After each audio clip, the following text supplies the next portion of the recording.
Dando sequência à leitura da História da Sexualidade, volume 2, O Uso dos Prazeres, essa obra-prima de Michel Foucault, nós estamos no capítulo 3, que é intitulado Econômica. Então vamos ver essa parte através dos slides, nessa conceituação, nessa leitura conjunta que estamos fazendo da História da Sexualidade, volume 2.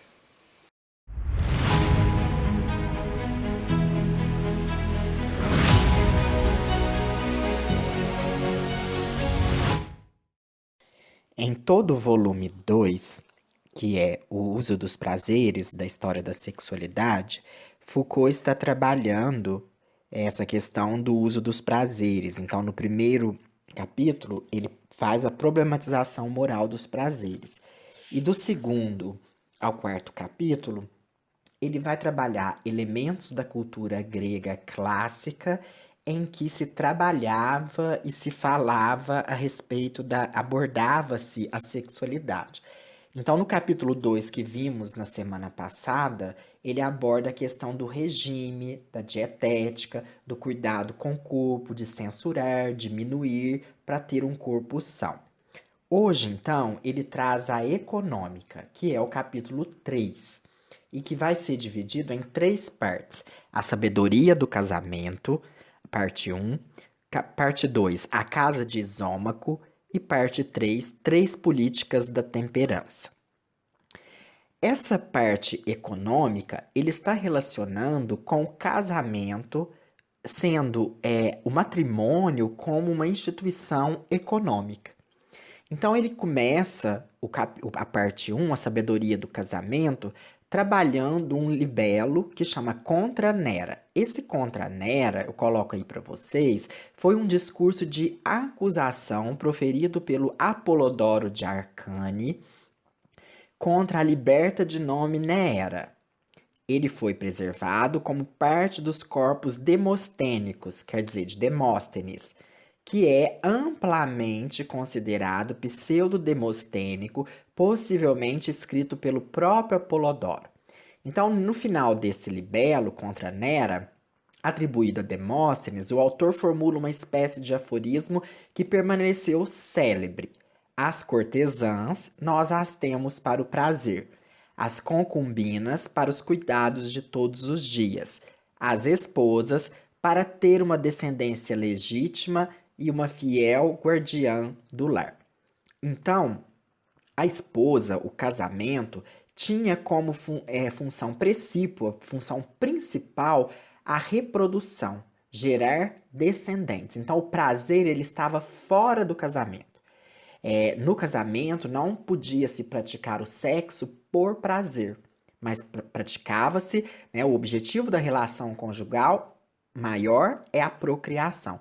Então vai haver nos gregos clássicos uma interrogação sobre o estatuto dos prazeres na relação conjugal. Esse prazer, essa procriação e esse prazer que muitas vezes tem que ser censurado, nasce da obrigação monogâmica. Então, a monogamia ela é uma obrigação e procura dissociar tanto quanto possível a constância de uma relação conjugal única da busca do prazer. Então, os homens vão buscar fora do casamento a questão do prazer. Por um lado, esse sistema faz funcionar o princípio de uma única esposa legítima, mas por outro, situa muito nitidamente o campo dos prazeres fora da relação conjugal. Então, fora da relação conjugal, se pode obter prazer, dentro, não. E esse pensamento, essa forma de pensar, ela ainda mancha, né? Ela ainda permeia muito a sociedade patriarcal, né? Então ela vai estar muito presente ainda nessa sociedade que vivemos, numa sociedade machista, ele vai estar ainda muito presente, ainda na era de hoje. Então, contra Nera, Lassay, que é o Walter Kirkpatrick Lassay, ele é autor de The Family in Classical Greece. Então ele diz que Lassay observa a propósito desse texto que não se deve encontrar nele a definição de três papéis distintos, mas sim uma enumeração cumulativa que deve ser lida assim. O prazer é a única coisa que a cortesã pode dar. A concubina pode proporcionar, além disso, as satisfações da existência cotidiana, mas somente a esposa pode exercer uma certa função pertinente ao seu próprio status, dar filhos legítimos e garantir a constituição da instituição familiar. Então eu destaquei aqui instituição familiar porque o casamento, além de ser uma instituição econômica, ele é tido aqui como uma instituição familiar. Então, ele está no nível institucional. Ele é uma coisa muito enrijecida que é para um controle em sociedade. Então, a economia vai fazer parte dessas relações. E aqui nesse próximo, ele vai trabalhar, né, a questão do oikos, que é a casa, a propriedade doméstica, que é onde se vai exercer essa economia. É verdade que é enquanto casado que o homem tem que restringir seus prazeres, ou pelo menos seus parceiros. Mas ser casado significa que, antes de mais nada, ser chefe de família, ter uma autoridade, exercer um poder que tem na casa seu lugar de aplicação. E, dentro desse quadro, manter as obrigações que têm efeito sobre a reputação do cidadão. É por isso que a reflexão sobre o casamento e a boa conduta do marido está regularmente associada a uma reflexão sobre o oikos, casa e propriedade doméstica. Então, é essa econômica dentro das relações matrimoniais. Então, não ter a relação com, não ter relação a não ser com sua esposa é para o marido a mais bela maneira de exercer seu poder sobre a mulher. E nós lembramos que o poder é um tema Foucaultiano. Então, essa questão de dominação, nós vamos ver no final, é uma dominação. E a esposa é muito mais submetida a essa dominação do que o esposo, do que o homem. E então, o que que Foucault está fazendo aqui? Ele está trazendo análises de textos da antiguidade clássica que falam que são tratados de econômica. Então, o primeiro foi esse contra Nera no capítulo primeiro. Agora, no segundo, ele vai tratar da econômica de Xenofonte, que vai desenvolver, né, análise sobre a casa de Isômaco, que é uma maneira de governar o próprio patrimônio, é o que vai tratar, né, a econômica. Então, para o saber está a episteme, para a técnica está a tecné. É isso que a econômica vai desenvolver. Então, mas o oikos, o oikos, não é simplesmente constituído pela casa propriamente dita. Também comporta as terras e os bens em qualquer lugar onde se encontrem, mesmo fora dos limites da cidade. A casa de um homem é tudo aquilo que ele vem a possuir. Define toda uma esfera de atividades, e a essa atividade é ligado um estilo de vida e uma ordem ética. Dirigir o oikos é comandar, e comandar a casa não é diferente do poder que se deve exercer na cidade, porque os gregos estão falando aí de homens livres, de cidadãos, né? É esse homem que interessa aqui para os gregos. E então, essa economia, tudo é uma gestão de. O casamento é também uma gestão de patrimônio. E por isso que o sexo tem que ser controlado, porque ele vai estar destinado apenas a gerar herdeiros. Então, o diálogo sobre a econômica de Xenofonte se desenvolve como uma grande análise da arte de comandar. É nesse contexto de uma arte da economia que Xenofonte coloca o problema das relações entre marido e mulher. E para a mulher, essa relação vai ser muito mais controlada. Então, Xenofonte trata longamente da relação matrimonial, mas de maneira indireta, contextual e técnica.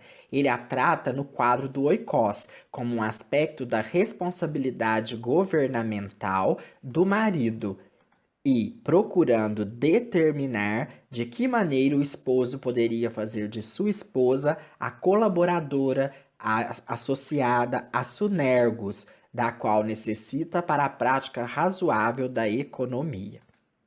Então a mulher vai ter interesse se ela colaborar para essa economia do lar. Então Isômaco irá, portanto, fazer para Critóbulo e Sócrates a exposição da economia, que é a arte de gerar o oikos.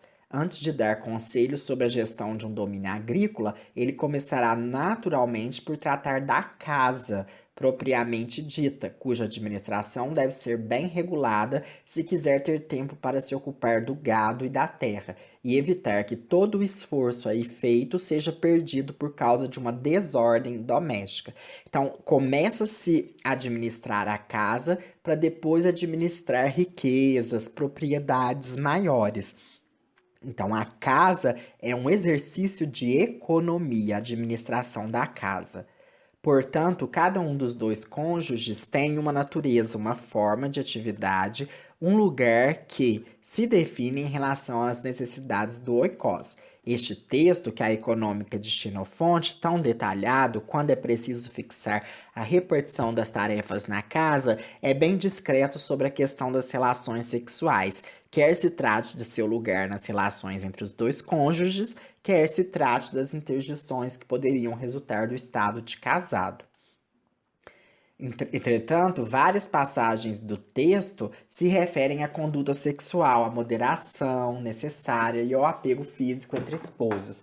É preciso lembrar inicialmente o começo do diálogo, quando os dois interlocutores empreendem a discussão sobre a economia como saber que permite dirigir a casa.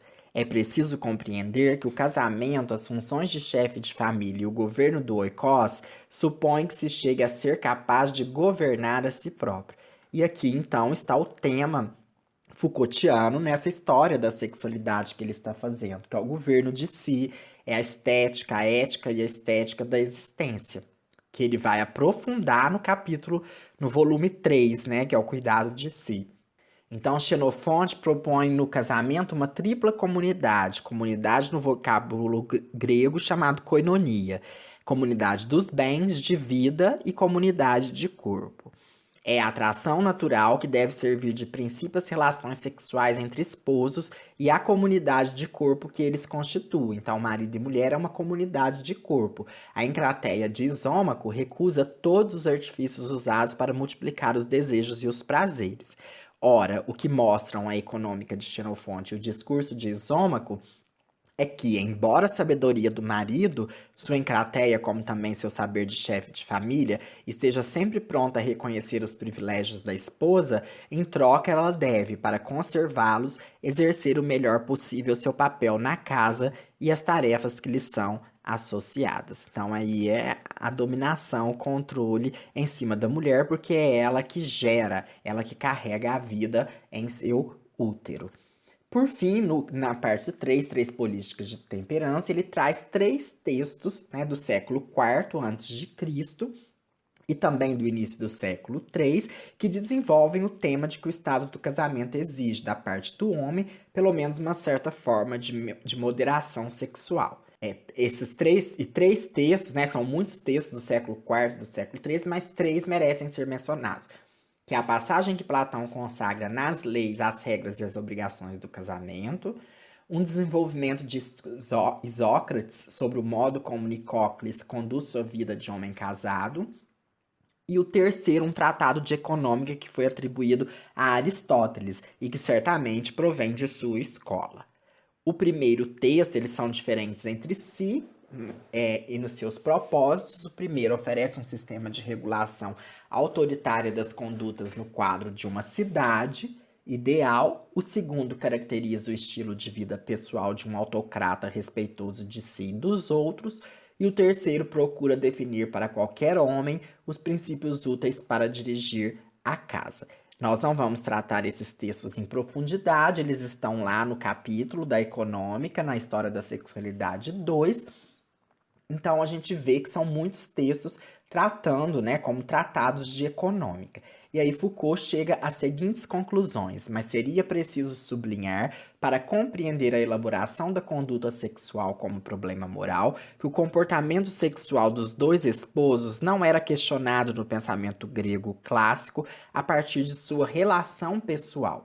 O que se passava entre eles tinha importância a partir do momento em que se tratasse de ter filhos, que gerasse riqueza, que gerasse propriedades, por isso que é um tratado de econômica. Mas, para o resto, sua vida sexual comum não era objeto de reflexão de prescrição. O ponto de problematização estava na temperança, da qual cada um dos cônjuges devia dar provas pelas razões e nas formas correspondentes a seu sexo e a seu estado. A moderação não era uma questão comum entre eles e com a qual tivessem de se preocupar um em relação ao outro. Nisso se está longe da pastoral cristã, na qual cada esposo deverá responder pela castidade do outro ao não induzi-lo a cometer o pecado da carne, seja por solicitações demasiado impudicas, seja por recusas demasiado rigorosas. A temperança nos moralistas gregos da época clássica era prescrita aos dois parceiros da vida matrimonial, mas ela concernia em cada um deles a um modo diferente de relação consigo. A virtude da mulher constituía o correlativo e a garantia de uma conduta de submissão. A austeridade masculina inscrevia-se numa ética da dominação que se limita. Então, todos jogos econômicos, jogos que estão aí perpassados por essa administração da casa, e por isso que o sexo deve ser controlado, mas não pelas questões dos prazeres. Os prazeres vão ser evitados à medida que põe em risco essa procriação. E aqui então trazemos a nossa referência bibliográfica do exemplar que estamos usando. Este então foi o terceiro capítulo, a parte econômica da história da sexualidade, volume 2, o uso dos prazeres. Estamos nos aproximando do final do volume 2, tem mais 2 capítulos e a conclusão, e o nosso intuito é chegar ao fim do volume 2, ainda em 2021, para em 2022 fazermos a leitura do volume 3. Então fique conosco acompanhando essa leitura, dê o seu like, compartilhe, se inscreva no canal para o trabalho crescer e nosso e-mail intertextopassos@gmail.com.